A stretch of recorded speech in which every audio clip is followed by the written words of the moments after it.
নাহিদা নিশ্চুপ। নির্ভয়ের কথাগুলো আবার অনুশোচনার সাগরে ডুবিয়ে দিচ্ছে তাকে। আচ্ছা, তখন কেন সে ওসব বলল?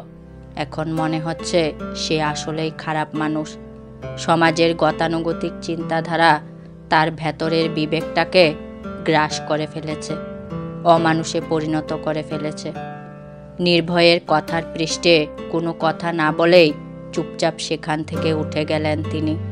তারপর ধীর পায়ে চলে গেলেন ঘরের ভেতর। নির্ভয় আলগা চোখে একবার দেখে নিয়ে পূর্ণ দৃষ্টি নিক্ষেপ করল রাত্রির দিকে।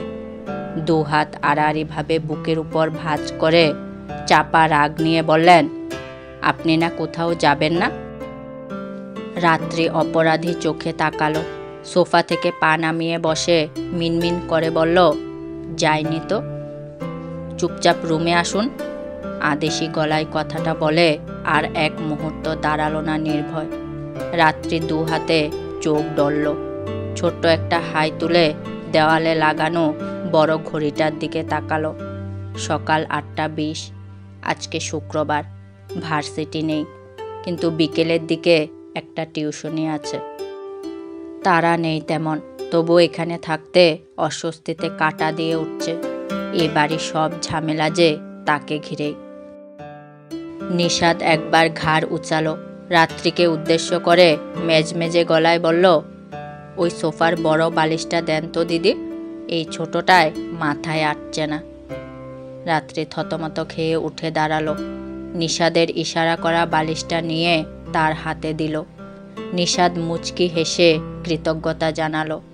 ঘুম ঘুম কণ্ঠেই বিড়বিড় করল, এ ওকে ঘুম পাড়িয়ে দিচ্ছে, ও একে ঘুম পাড়িয়ে দিচ্ছে। মাঝখান দিয়ে এদের পাড়াপাড়ি দেখতে দেখতে আমারই ঘুম হচ্ছে না। তারপর একটু গলা বাড়িয়ে বলল, আপনি জলদি যান তো ভাইয়ার কাছে, নয়তো আবার চেঁচাতে চেঁচাতে আমার অবশিষ্ট ঘুমটুকু ধ্বংস করে দেবে। নির্ভয় ঘরের পর্দা সরিয়ে দিচ্ছিল। বৃষ্টি থেমে গেলেও বাহ্য জগৎ তখনও ভিজে চুপচুপে। মেঘের ঘন পরতে সূর্য দেখা দিতে পারছে না। মেঘ রৌদ্রের রেশারেশির জোরে আকাশের এক কোণে অলৌকিক একটা আলোক রশ্মির সরু রেখা সৃষ্টি হয়েছে। মনে হচ্ছে একটু পরেই যেন তা দুভাগ হয়ে আশ্চর্য কিছু বেরিয়ে আসবে ভেতর থেকে। রাত্রি ঢুকলো তখনই। চুপচাপ গিয়ে বসলো বিছানায়। মনটা একদম ভালো লাগছে না। মনে হচ্ছে এই মা ছেলের মধুর সম্পর্কের মধ্যে কাটা হয়ে বিঁধে আছে সে, একটা উটকো অসহ্য কাটা। অচিরেই নিজেকে কেমন ঝামেলা মনে হচ্ছে। কেন সব ছেড়ে ছুড়ে এই লোকটাকেই তার ভালোবাসতে হলো? সব অনুভূতি গিয়ে কেন এই লোকটার উপরই আছড়ে পড়ল? এত উপর নিচের কেন সমান হতে হলো? রাত্রির বিষণ্ণ চেহারাটা এক পলক দেখে ধীর পায়ে এগিয়ে এলো নির্ভয়। রাত্রির ঠিক সামনে হাঁটু গেড়ে বসল। দুহাত নিজের হাতের মাঝে টেনে নিয়ে কোমল স্বরে বলল, মন খারাপ কেন? মা আবার বাজে কিছু বলেছে আপনাকে? না তো, বলে আঁতকে উঠল রাত্রি। লোকটা খালি নিজের মাকে ভুল বুঝে কেন? আবার তখন কিভাবে কথা বলল?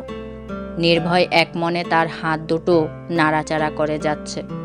রাত্রি একটু সাহস জুগিয়ে বলল, আপনি ওনার সাথে ওভাবে কথা বললেন কেন?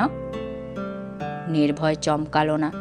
রাত্রির হাত নাড়াচাড়া করতে করতে নিচু গলায় বলল, আপনি জানেন না রাত, মা আপনাকে নিয়ে কত বাজে কথা বলেছে? রাত্রি দ্বিগুণ অস্থিরতা নিয়ে বলল, সে তো আমাকে নিয়ে বলেছে, কিছু বলার হলে আমি বলবো। আপনি অমন ধমক দিয়ে কেন কথা বললেন? উনি কষ্ট পেলেন না? মায়ের সাথে কেউ এভাবে কথা বলে?